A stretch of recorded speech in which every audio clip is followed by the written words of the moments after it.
Hey guys, hello everyone, मैं हूं कशिश पटेल और आज मैं एफआई बीकॉम सेम 1 के स्टूडेंट्स के लिए मोस्ट आईएमपी थियरी लाई हूं। सब्जेक्ट है अकाउंट्स, जिसे फाइनेंशियल अकाउंटिंग 1 भी कहा जाता है। So without wasting a time let's start.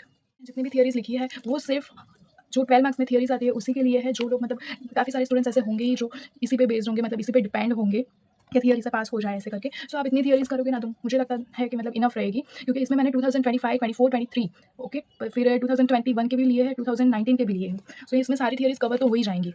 First है advantages of accounting system. Advantages लिखने कुछ लोगों को पता ना हो, मतलब सेम वन में, इसलिए क्योंकि एडवांटेजेस को है ना मेरिट्स भी बोला जाता है, तो वो भी पूछ सकते हैं मेरिट्स ऑफ अकाउंटिंग सिस्टम ऐसा करके। Benefits of accounting system, okay. So advantages of accounting system अलग होता है और मतलब कि एडवांटेजेस ऑफ अकाउंटिंग अलग होता है। अकाउंटिंग सिस्टम अलग होता है और अकाउंटिंग दोनों अलग होता है। सो मतलब सेम मत समझना। सो एडवांटेजेस ऑफ अकाउंटिंग है 2025 नवंबर में पूछा गया था और 2019 नवंबर दिसंबर में पूछा गया था। मतलब 2025 नवंबर जो है एटी का पेपर है, क्योंकि उसमें भी पूछा गया था और 2019 में भी पूछा गया था। मतलब पढ़ना तो है ही आपको।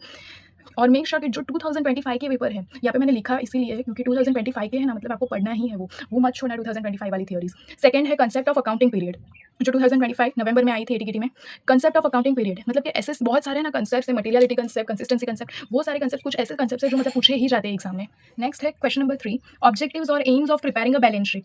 ये काफी बार पूछा गया है, 2025 में भी पूछा था, 2023 में भी पूछा और 2019 में भी। मतलब आप इसे मत छोड़ना, मतलब कुछ छोड़ना तो कुछ भी नहीं है थियरी में, बट ये पहले पढ़ लेना। Fourth, difference between financial accounting and management accounting, 2025 में पूछा गया था नवंबर में।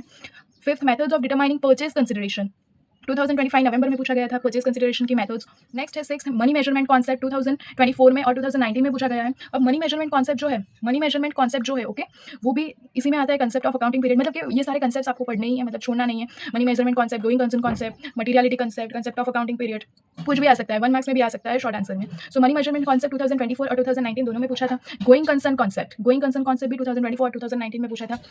नेक्स्ट है balance sheet meaning and importance, ये तो इजी है, मिल जाएगा टेक्स्ट बुक में। 2025 में पूछा है अप्रैल वाले, मतलब रेगुलर पेपर में।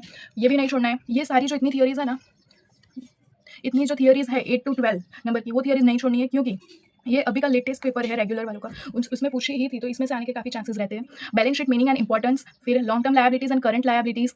नेक्स्ट है इंटर ब्रांच ट्रांजैक्शंस, फिर qualitative characteristics of accounting information, जो 2025 में भी पूछी है, 2021, 2019 में भी। ओके, नेक्स्ट है मेथड्स ऑफ परचेज प्राइस, वो भी पूछा है 2025 में। नेक्स्ट 30 नंबर पर इक्विटी एंड डेब्ट्स, ये 2023 में भी आई है और 2024 में भी आई है, ये भी मत छोड़ना, पढ़ना ही है मतलब।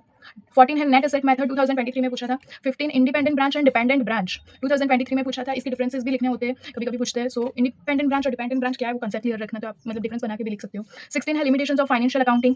17 एडवांटेजेस ऑफ अकाउंटिंग, 2021 में पूछा था। नेक्स्ट मटीरियलिटी कंसेप्ट, ये 1 मार्क्स में भी आ सकते हैं।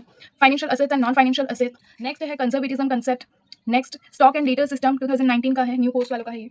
Disadvantages of accounting, consistency concept, ये भी 1 मार्क में आता है। फिर है फाइनेंशियल अकाउंटिंग।